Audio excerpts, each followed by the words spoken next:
Hi, I'm Jay Porter from Primacoustic, and today we're going to mount a panel using our Pushon Impaler.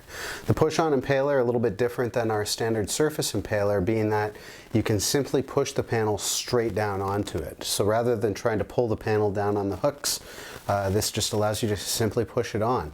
Comes in very handy when you're trying to line up large clusters of panels, keep everything edge to edge.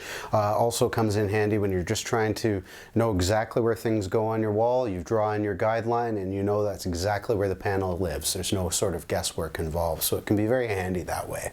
So tools required: a tape measure, a level, drill and drill bit, screws and drywall anchors, hammer, and a Phillips screwdriver. So step one when installing the Pushon Impaler, as with any of our impaler family, is to determine the height of your panel.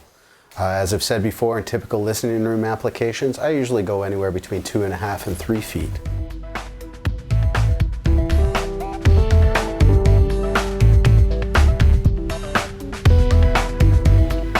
And now that we've drawn our bottom line, we'll simply apply our measuring tape to the wall and go up 48 inches from the bottom line to determine your top line. So now that we've indicated where the top position of our panel is going to be as well as the bottom position, it's a good idea to make a mark where the side of your panel is relative to the next panel over. So in this case, I'm going to measure over 16 inches from the panel beside and just make a mark there. Now, as with the top and bottom lines, I want to make sure that we have a nice level marking for the right-hand edge of this panel. So now we've defined the top edge of our panel, the bottom edge of our panel, the right-hand side. I'm just going to make one little mark over at the left-hand side, 24 inches over, just so I know exactly what area I have available to mount the impaler clips.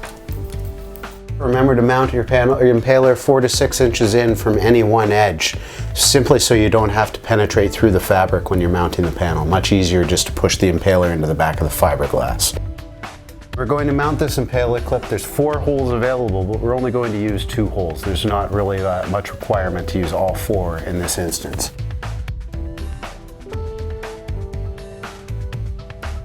So now we've marked the mounting locations for all 4 impalers. We're going to take our drill and actually drill through those holes.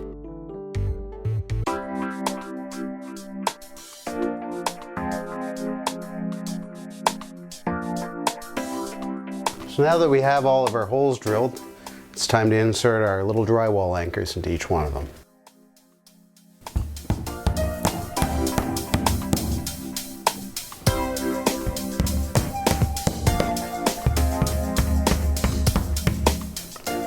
We've inserted our drywall anchors.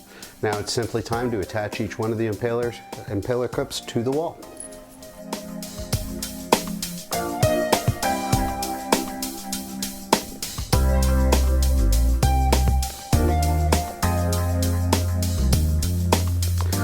So now we have all 4 impaler clips mounted to the wall.